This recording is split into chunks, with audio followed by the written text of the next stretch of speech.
Our second presenter is Elizabeth Blue from the Department of Educational Psychology and Learning Systems. The presentation title is Compassion Fatigue Among Preschool Educators. Imagine you taught a preschool classroom for a day. You would oversee 18 children's needs. This includes their educational, emotional, physical needs, as well as their safety. On top of this, you would also need to manage a clean classroom and communicate effectively with families. Now imagine being the adult who holds all of that every single day. I don't have to imagine it. I was a preschool educator for 4 years.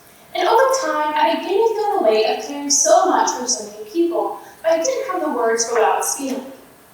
We often talk about how preschool education shapes children's future success, but here's what we don't talk about enough. Who is taking care of our educators? Across the country, more than half of preschool educators report high turnover. Here in Florida, nearly 40% of preschool educators leave the field within their first 5 years. Low pay and limited resources are a part of the story, but my research asks a different question. What about the emotional toll? Many preschool educators work with children who have experienced trauma, such as poverty, neglect, or instability. Caring for children who carry that kind of weight can negatively affect those who serve them. For instance, educators working in Head Start programs report stress levels higher than the national average. This is where the idea of compassion fatigue comes in.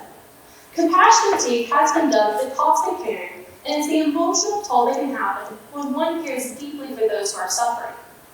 Ironically, the very thing that can make someone a great educator, empathy, may also make them more vulnerable, as empathy can influence the strength of compassion fatigue. While compassion fatigue has been studied extensively on healthcare and social work, we know surprisingly little about how it affects educators. My study looks at preschool educators across Florida to answer 3 main questions. How common is compassion fatigue? Is empathy related to it? And are those working in higher settings at a greater risk? I hypothesize that empathy is related to compassion fatigue, and that those working in higher settings are at a greater risk. Using logistic regressions, I plan to better understand not just whether teachers are stressed, but why. To date, there are roughly 50 educators recruited for my study, with over half indicating being at risk for compassion fatigue. But my goal is well over 100, because here's the heart of it. When we ignore educator well-being, we weaken the very foundation of preschool education. But there is hope. Compassion fatigue is not a personal failure, it's a workplace issue.